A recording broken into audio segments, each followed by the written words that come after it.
Hello everyone and welcome to our YouTube channel. कैसे हो सभी? विद फ्रेश ब्रेन्स पूरे जोश के साथ वेलकम बैक। तो आज मैं आपको बताने वाली हूँ पोल्यूशंस के बारे में। अब आप ये सोच रहे होंगे कि छोटी क्लासेस में इतनी बार पढ़ा है पोल्यूशन पोल्यूशन तो बोरिंग सा होगा। तो हमने छोटी क्लासेस में सिर्फ ऊपर का इंट्रोडक्शन ही पढ़ा है। तो आज मैं आपको बताने वाली हूँ कि ये 4 पोल्यूशंस जो है वो कैसे तो अराइज हो रहे हैं, कैसे हमारी डेली लाइफ पर इफ़ेक्ट पड़ता है उनका, और कैसे अराइज होने के बाद इफ़ेक्ट करवाने के बाद हम सबको, और हम कैसे इससे पीड़ित हो जाते हैं और फिर हमें क्या करना चाहिए। तो देखिए 4 टाइप्स तो वही है। एक तो वाटर पोल्यूशन है, एयर पोल्यूशन है, साउंड पोल्यूशन है और सॉइल पोल्यूशन है। सॉइल पोल्यूशन तो सबसे मेन है, जहाँ हम जगह जगह अलग अलग बिल्डिंग्स तैयार कर रहे हैं, वो बहुत ज़्यादा हार्मफुल है हमारे लिए। तो कैसे है वो मैं आपको बताने वाली हूँ। सबसे पहले हो गया वाटर पोल्यूशन। वाटर पोल्यूशन में गंदगी, पानी के अंदर गंदगी, पॉन्ड्स है, लेक्स है, हमारे आजू बाजू के तालाब, झरने, ये जो है हम सब उसे प्रदूषित कर रहे हैं। प्रदूषण को ही पोल्यूशन कहते हैं। तो पानी को, हमारे जल स्रोत जो है, वाटर रिसोर्सेस, इनका प्रदूषण हो रहा है। प्रदूषण हम ऐसे करते हैं, कोई भी सामान चीज़ हो घर पे, वो जाके वहाँ पे डाल देते हैं। या फिर जो शिप्स है, बड़ी बड़ी शिप्स, उनके अंदर ये अलग अलग तरह का केमिकल जो है वो ट्रांसपोर्ट किया जाता है यहाँ से वहाँ। तो उससे होता ये है कि जब वो शिप जा रही होती है, किसी वजह से पानी के अंदर वो लीक हुआ केमिकल उन जानवरों के लिए हानिकारक साबित होता है। वो हानि पहुँचाता है उन जीवों को जो जल के अंदर होते हैं। मछलियाँ जो है, उनके अंदर कैंसर पाया जाता है। ये अभी जो न्यूली रिसर्च की जाती है, उनमें पता चल रहा है इस चीज़ का कि ये जो शिप है वो आपस में जो केमिकल ट्रांसपोर्ट करती है एक साइड से दूसरी साइड, एक कंट्री से दूसरी कंट्री, तो जल के अंदर जो मछलियां हैं, जब उन्हें पकड़ा गया तो उन्हें उनसे ये पता चला कि मछलियों के अंदर कैंसर हो रही है, कैंसर की बीमारी मछलियों को हो रही है। तो ये चीज़ें तो वाटर पोल्यूशन में देखी गई। और एयर पोल्यूशन में फैक्ट्रीज और इन सबको समझनी चाहिए ये बात। मैं ये नहीं कहती कि टेक्नोलॉजी आ रही है तो ये चीज़ हमारे लिए ख़राब है। टेक्नोलॉजी आओ, डेवलपमेंट आओ, अच्छी बात है, पर इससे हम जीवों को, जानवरों को नुकसान पहुंचाए, ये गलत है। अभी कई सारे पशु पक्षी है, उनकी मौत हो जाती है ये हवा के पोल्यूशन के कारण ही, एयर पोल्यूशन के कारण। कुछ दिनों में ऐसा हाल हो जाएगा कि यहाँ ऑक्सीजन की मात्रा बिल्कुल कम और बाकी दूसरी गैसेस की मात्रा जो है बहुत ज़्यादा बढ़ जाएगी। आपको ये चीज़ पता होगी कि हमारी धरती के आजू बाजू एक लेयर है, एक लेयर है जो हमें डायरेक्ट सन रेज से पड़ने से उसे फिल्टर करने के बाद हमारी अर्थ पर भेजती है।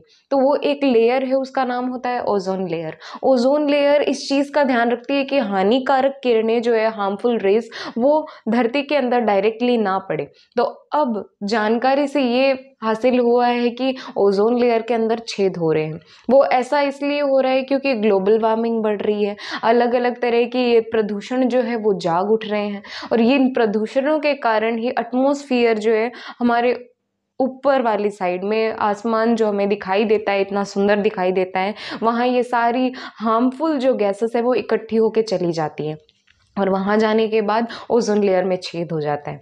तो जो हार्मफुल रेज है वो अगर हमारी अर्थ पर डायरेक्टली पड़ती है तो उससे हमें इफ़ेक्ट ये पड़ेगा कि हमें स्किन जो है, स्किन डिसीज़ हो सकती है, हमारे जो त्वचा है वो ख़राब हो सकती है। ऐसे नहीं कि सफ़ेद है तो काली हो गई या इस तरह की, हमें बुरी तरह रैशेस हो सकते हैं बॉडी पे, या अलग तरह के इन्फेक्शंस का हमें सामना करना पड़ सकता है। तो ये एयर पोल्यूशन में होता है। वाटर पोल्यूशन हो गया, एयर पोल्यूशन हो गया, साउंड पोल्यूशन, साउंड, ये ट्रैफिक वाला और ये सब टेंशन। अब मैं आपके सामने 2 जगह क्रिएट करती हूँ इमेजिनेशन के हिसाब से। तो एक जगह तो ऐसी है जहाँ हरी भरी हरियाली है, खेत हरियाली वाली प्लेस है, जहाँ हर तरफ शांति है, एकदम अच्छा सा माहौल बना हुआ है और एकदम शांति है। और दूसरी तरफ आप इमेजिन करो, हर जगह गाड़ियां हैं और उनके शोर शराबे, ये हॉर्न बज रहा है, कहीं पे ट्रैफिक मचा हुआ है। तो आप ये सोचकर बताइए कि कौन सी वाली जगह पे आप रहना पसंद करेंगे। एक तरफ वो शांति जहाँ एकदम शांति है, कुछ आप सोच विचार करते हैं, कुछ फैसले ले सकते हैं आपकी ज़िंदगी के, कुछ भी आप कर सकते हैं उस जगह पे। और एक तरफ ये है जहाँ ट्रैफिक ही ट्रैफिक, इतनी आवाज़ मच रही है, यहाँ पे शोर शराबा हो रहा है, वहाँ आप सीधी जो बात बोल रहे हैं वो भी आप पूरी नहीं कर पाएंगे क्योंकि आपका सारा ध्यान जो है वो ट्रैफिक में होगा। कब खुलेगा ये ट्रैफिक, कब क्या होगा क्या होगा क्या होगा, इस तरह किसी टेंशन भरा माहौल जो है वो ट्रैफिक वाली साइड में बन जाएगा। तो ऐसा होता है साउंड पोल्यूशन में। साउंड पोल्यूशन के होने से हमारे कान जो है उन्हें भी बहुत ज़्यादा नुकसान पहुंचता है, हमारा ईयर ड्रम जो है उससे इफेक्ट पड़ता है। आपने ये सुना होगा कि पेरेंट्स ऐसे बोलते हैं कि कान का पर्दा खराब हो जाएगा, तो वो कान के पर्दे को एक तरह से बिगाड़ने का काम ये साउंड पोल्यूशन ही करता है। ये हो गया साउंड पोल्यूशन। अब बात करते हैं सॉइल पोल्यूशन की। हमारे घर के आजू बाजू कोई भी खाली जगह मिलती है तो हम क्या करते हैं, हम ही नहीं मतलब सभी लोग यही करते हैं कि कोई देख नहीं रहा, घर पे कचरा पड़ा है डाल दो वहाँ पे। डस्टबिन को छोड़कर वो उस जगह को चुनेंगे डालने के लिए कि अपने घर से कचरा निकालो, यही बस। सभी लोग यही देखते हैं कि अच्छा पहले ही यहाँ कचरा गिरा हुआ है तो हम भी कचरा डाल देते हैं, कचरा तो पहले ही पड़ा है हम भी कचरा डाल देते हैं, करके सभी इस चीज में सहयोग करेंगे। पर ये चीज कोई नहीं देखेगा कि ये जगह पहले साफ थी, एक जने ने कचरा किए तो ज्यादा कचरा नहीं हुआ है, अभी भी उस जगह को साफ किया जा सकता है। तो वो जगह को साफ नहीं करेंगे पर कचरा डालने में पूरा सहयोग करेंगे।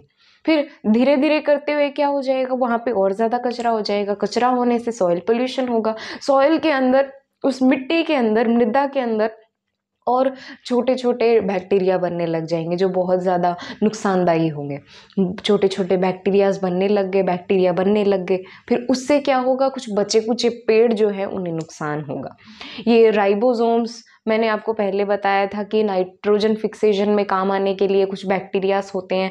हमारे आसपास जो ये नाइट्रोजन प्रेजेंट होती है उसे डायरेक्टली पेड़ इस्तेमाल नहीं करता, तो वो राइबोसोम या क्लाइडोमोनास इस तरह के बैक्टीरियाज है वो नाइट्रोजन को नाइट्रेट में कन्वर्ट करते हैं और फिर वो पेड़ जो है उसे इस्तेमाल करता है। यहाँ पे सिम्बायोसिस चलती है। वो छोटे छोटे बैक्टीरियाज जो है वो पेड़ पर निर्भर रहते हैं कि उन्हें आश्रय मिला हुआ है, जगह मिली हुई है रहने के लिए, और पेड़ जो है वो उन बैक्टीरियाज पे निर्भर रहेगा कि भाई मुझे नाइट्रोजन को नाइट्रेट बनाने में हेल्प कर रहे हैं ये, और मेरे इस्तेमाल करने में मेरे को आसानी हो रही है।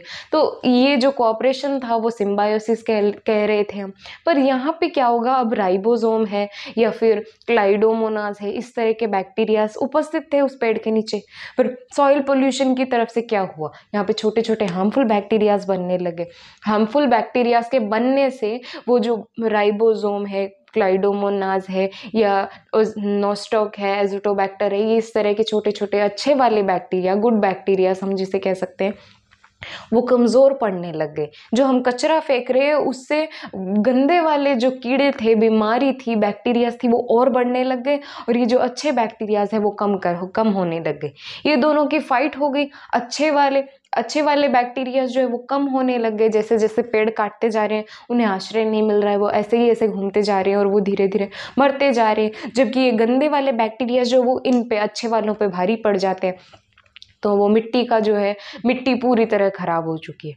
और एक मौके पे वो जगह साफ भी करा दी जाए तो वो पहले वाले वो जो गंदे कीड़े थे वो तो वहाँ पे है ही, और हम वहाँ पे कोई पेड़ पौधा वगैरह कुछ उगाने की सोचते हैं तो वो गंदे वाले बैक्टीरिया जो है वो एंटर कर जाते हैं, वो पौधे का तो हो गया नाश। तो ऐसा होता है। इसलिए कहीं भी कचरा करना ही नहीं चाहिए। कचरा करना है तो एक डस्टबिन रखिए, गाड़ी वाले आते हैं कचरा उठाने के लिए उन्हें दे दीजिए, उनसे बात करके रखिए, कांटेक्ट रखिए। तो डायरेक्टली अपने एनवायरनमेंट में कचरा क्यों करते हैं, अपने आजू बाजू जहाँ साफ जगह है उसे क्यों खराब करते हैं। तो यही कहने का अर्थ है ये सारे 4 पोल्यूशंस के बारे में। और एक और मेन, पैस्चराइजेशन, मेरा मेन कारण तो यही था, पैस्चराइजेशन की एक प्रोसेस बताना। अब हम जो दूध पीते हैं, दूध के अंदर भी कीड़े होते हैं। मैं कीड़े नहीं कह सकती, बैक्टीरिया कहूँगी। बैक्टीरियाज प्रेजेंट होते हैं जो नुकसानदायी होते हैं हमारे लिए, हार्मफुल हो सकते हैं हमारे शरीर के लिए। तो इसके लिए पैस्चराइजेशन नाम की जो प्रोसेस है उसे करना चाहिए। पहले दूध को लिया, उसे दूध को गर्म कर देना है, पूरा उबाल देना है, फिर उसे ही ठंडा करना है इमीडिएटली, बहुत तुरंत ही उसे ठंडा भी करना है और उसे फ्रिज में स्टोर कर देता है। तो ये तो हम नॉर्मली करते ही हैं।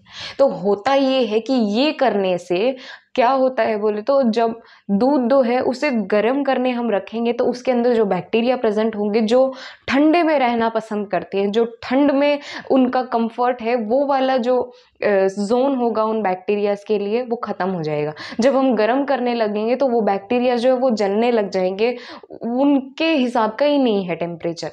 तभी क्या होगा, ये बैक्टीरिया जो है मरने लग जाएंगे और दूसरे बैक्टीरिया जो गर्मी में रह सकते हैं वो उत्पन्न होने लग जाएंगे। हाँ, सही कहा, दूध गर्म करने से और बैक्टीरिया जो ठंड में जी रहे थे वो तो खत्म हो जाएंगे, पर गर्मी में जो रहना चाह रहे हैं वो बनने लग जाएंगे। इसलिए मैंने कहा कि उबालने के बाद तुरंत ही उसे ठंडा कर देना चाहिए।